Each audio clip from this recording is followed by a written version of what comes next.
There was chaos on Egghead Island, with everyone running in all directions. Suddenly, PX shouted, "Intruders!" and one of Vegapunk's team members exclaimed, "Why is Cypher Paul doing this?" Chopper was frightened upon seeing Rob Lucci, and Jinbei asked, "Are they really after Vegapunk?" Luffy was shocked and exclaimed, "What are you doing here, pigeon guy?" To which Rob Lucci responded, "You realize this is a government island?" Luffy replied, "Oh yeah, I guess we are the ones out of place here." Chopper urged Luffy to hurry and head up. Kaku then exclaimed, "Dear me, the Straw Hat Pirates, and it looks like they're with Jewelry Bonnie." Another agent said, "Well, that's Lucci. We can't lay a hand on them. Straw Hat is officially an emperor now, and we can't engage him without orders." Luffy handed Bonnie to Jinbei and asked him to look after her. The CP agent said, "That's right. Emperors have considerable backing behind them. Even a small tiff can flare up into an all-out war, so contact the Navy." Meanwhile, Luffy was running, and suddenly he saw Vegapunk 5 in a bad condition, lying on the ground and looking awful. Rob Lucci said, "I am aware of the consequences," to which Luffy said to Chopper, "Chopper, do what you can for her." Chopper replied, "I'll try, but I think this is more Frankie's work to do." Rob Lucci said, "Keep out of this, it's government business." Luffy replied in anger, "That kid gave us food!" The scene then moves to Navy HQ, where Fleet Admiral Akainu was heating up with anger upon learning that the Straw Hat Pirates were on Egghead Island. Akainu said, "Things keep getting messier. Is Vegapunk onto CP0? The Vice Admiral said, "Afraid so. They had to force their way in." Akainu said, "You would think those brats would consult me before declaring war. If Vegapunk has cut a deal with Straw Hat, that's a major blow to our military superiority. Where is Kizaru?" The Vice Admiral replied, "He has already left for Egghead as planned." Akainu said, "Tell Lucci to wait for the Marines to arrive. He is not to engage Straw Hat under any circumstances." The Vice Admiral left, saying, "Yes, sir." The scene then moves back to Egghead Island, where everyone was running because Luffy and Lucci were rampaging. Nami saw the fight from the TV and exclaimed, "What the heck? Did that Lucci guy always look like that?" Vegapunk 1 replied, "What speed? This is a rare sight. Most awakened zone powers tend to overwhelm the user's mind. But the scene opens with the awakened form of Rob Lucci declaring, 'You are not the only one who's gotten stronger, Straw Hat.'" Another agent tries to restrain Lucci, reminding him that they don't have permission. Meanwhile, Dr. Vegapunk is ecstatic to see Gear 5 Luffy on the screen, exclaiming, "Is that the White Warrior?" Frankie saw Dr. Vegapunk and said in joy, "The real Vegapunk? How did he get up here so fast?" Vegapunk asks if anyone knows the story behind Straw Hat's transformation, but Name admits that they're not really sure, and wonders if it's related to Luffy's Gum powers. However, Vegapunk surprises everyone by revealing that there is no mention of any Gum fruit in the old Devil Fruit Encyclopedia. Usopp is confused since that's what Luffy has always called it.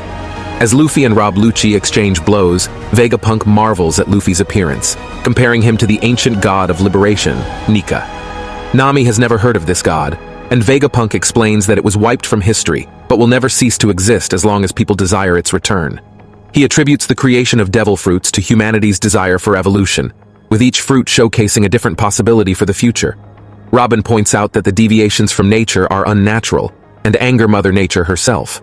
Vegapunk concludes that those who eat devil fruits live an alien existence, born out of limitless permutations of imagination, and speculates on whether there is a god out there or not. The scene shifts outside to Navy scientist Captain Sentomaru, who questions why they are bothering Grandpa Punk on his supposed day off. We see the seraphims of the warlords, including Jinbei, Boa Hancock, and Mihawk. All of the clone seraphims were under Sentomaru's orders, and they were obeying him. Suddenly, a CP0 agent with a black suit and a seraphim of Kuma appeared in front of Sentomaru. Kaku ordered Esper to attack, but the other agent replied that it was no use because they were at a handicap. The captain ordered Esper to get rid of those suit men. Kaku was shocked and said, "I forgot that his orders trump the authority chip we have." Suddenly, Esper moved back and attacked his own man, destroying them. The agent said, "Yeah, the command hierarchy for the Pacifista isn't in our favor. Besides, they can't take orders." Then we see the hierarchy, in which the least authority is someone with a chip, followed by Sentomaru, then Vegapunk, and at the top, the 5 elders. Kaku said, "Come to think of it, destroying one of these gizmos would be a big loss for the government. Would it kill you to look before you leap, Lucci?"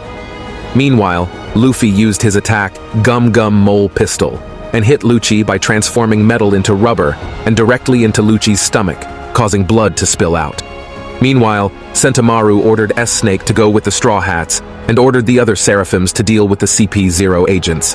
When Jinbei came out and saw his clones, he said, "Chopper, are my eyes playing tricks on me?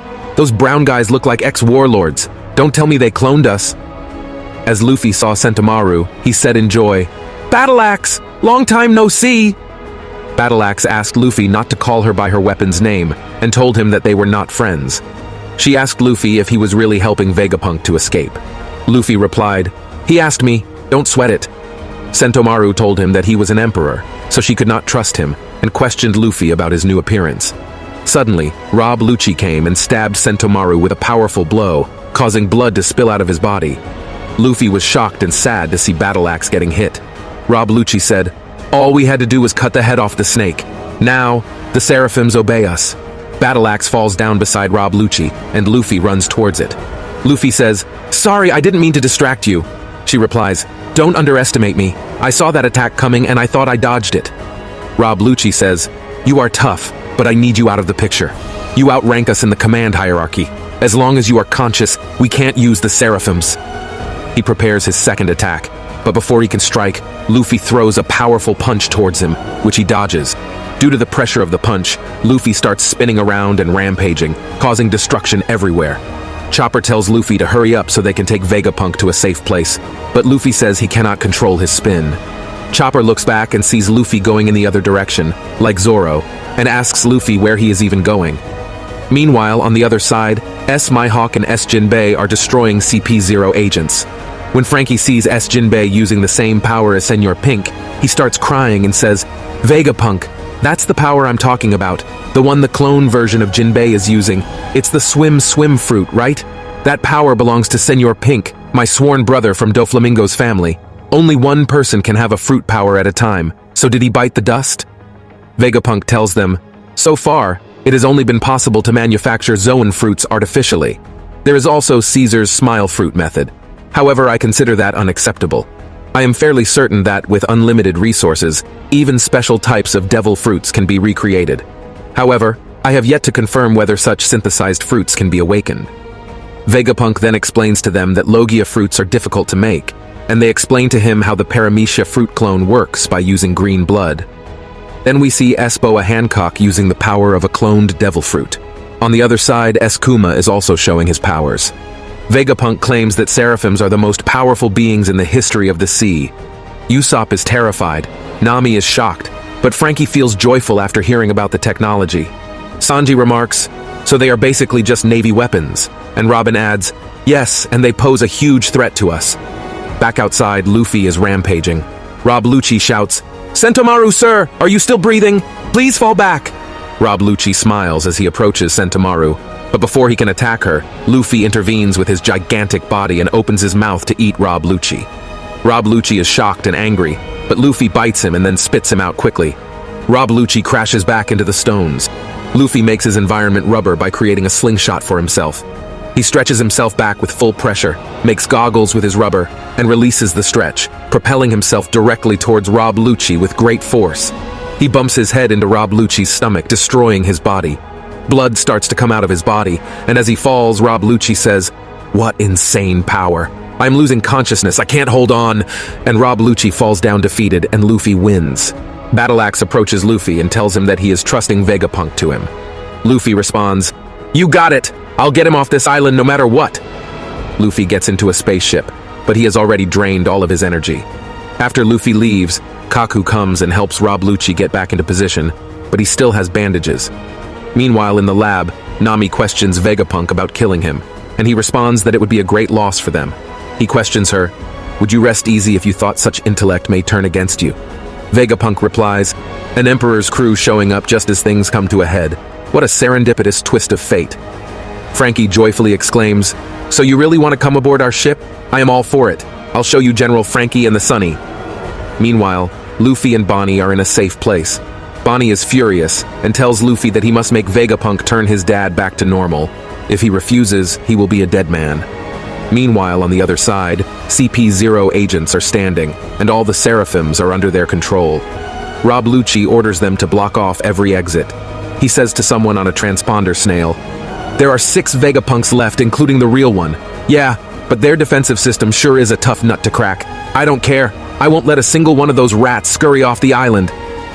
From the other side of the transponder snail, Admiral Kizaru speaks. "Oh my. So the Straw Hat crew has allied itself with Vegapunk. On paper, that should make for a straightforward escape. But boy, are they in for a surprise if they think it will be easy. We will proceed as planned." He orders, "Get as many warships as possible to Egghead Island," and the chapter ends. In the next chapter, we will see the second clash between Zoro and Kaku, but I will cover it in the next video. To watch the full manga in order, you can check out this playlist below. And yes, this is an AI-generated voice, so there can be flaws. Please subscribe to my channel as it motivates me to keep creating more awesome content. Take care. Bye.